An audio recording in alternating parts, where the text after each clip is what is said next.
Hello everyone. What a beautiful bunch of people. Hey, what a lovely night. Just acknowledge the traditional lands that we're on.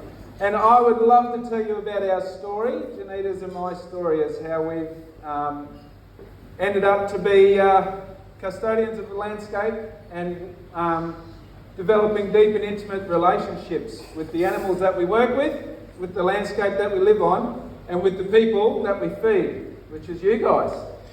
It's quite amazing to think that 9 years ago we started supplying you guys with eggs.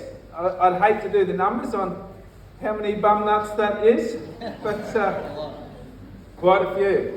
So Janita and I and our two kids, Eli and Bridie, made a decision 10 years ago to pack up everything that we own and move over the Great Dividing Range onto Bundjalung country, land of the Githable people, and try to farm regeneratively. I'd spent 3 days with a guy called Joel Sullivan learning about stacked integrated farming systems, and as a result of those 3 days I decided that this is what I was going to do for the rest of my life.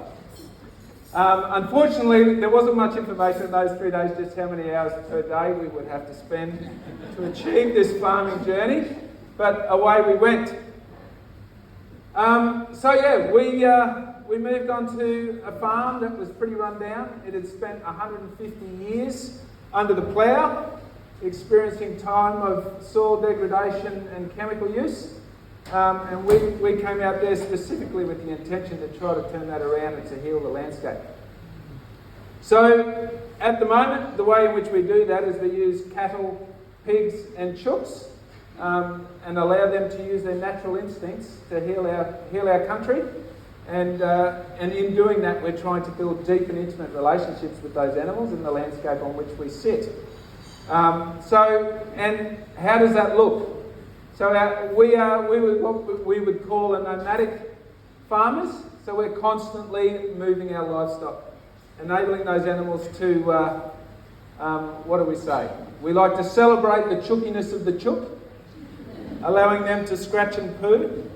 I've never seen any other animal that can poo while they sleep, but chooks can definitely do that.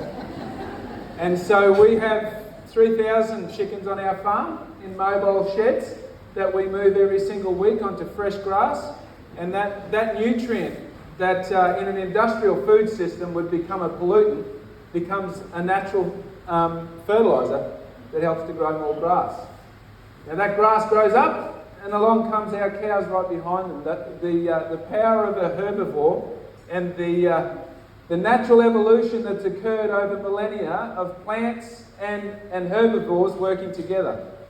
Did you know when a cow bites off a piece of grass, that grass regrows and sequesters carbon from our atmosphere 7 times faster than if you made it with a lawnmower?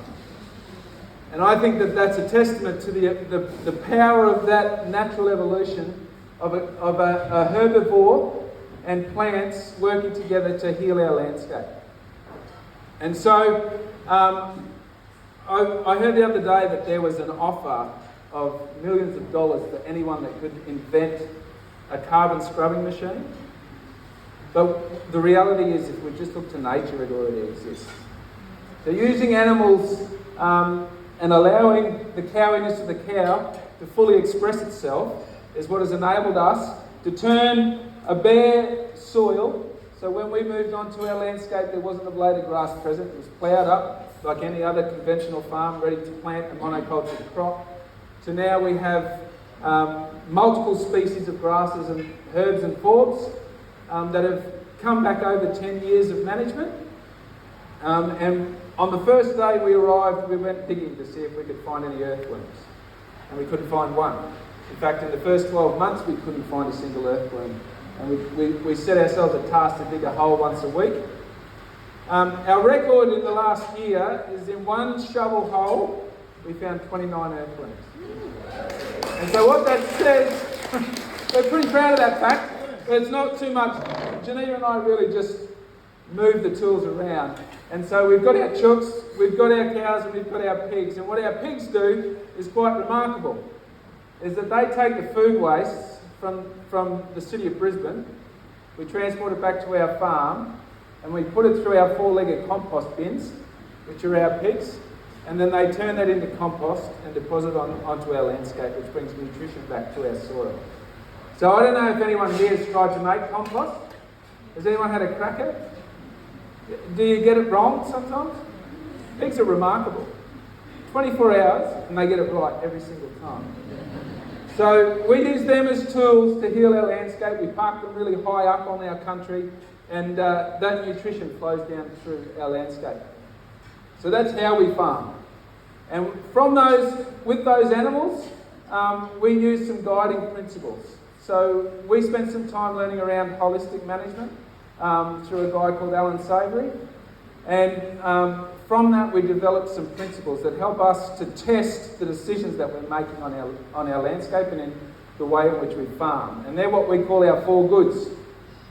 So before we do anything, before we say, hey, this is a great idea, before I say, Janita, I've got another one, and she rolls her eyes at me, we use our testing questions, and they are, is what we're wanting to do good for the animal? Is it good for the landscape? And is it good for the farmer? And if we can answer yes to all 3 of them, then the end result is it's going to be good for the people that we feed. And so the 4 goods is what drives us to do what we do, because we believe there's an integral relationship that has to be re-established. Because once upon a time, farmers and eaters walk hand in hand. I provide to the eaters with my own hand the food, and that relationship was deep and intrinsic. That's been lost. And so something that we believe as farmers is that if we're to heal the food system, that relationship needs to be re-established. So it's a real honour to be here and to have been able to have fed, I don't know, Janine, can you do any quick sums on how many eggs we might have put through? So I would challenge you as a producer, as a producer, I would challenge you as an eater to take the time and build a deep and intimate relationship with those people that feed you. We're not as scary as we look. And because it's worthwhile, because that is the key to nutrient-dense, healthy food, is allowing farmers to deeply engage with their landscape so that we can feed you. So thank you very much.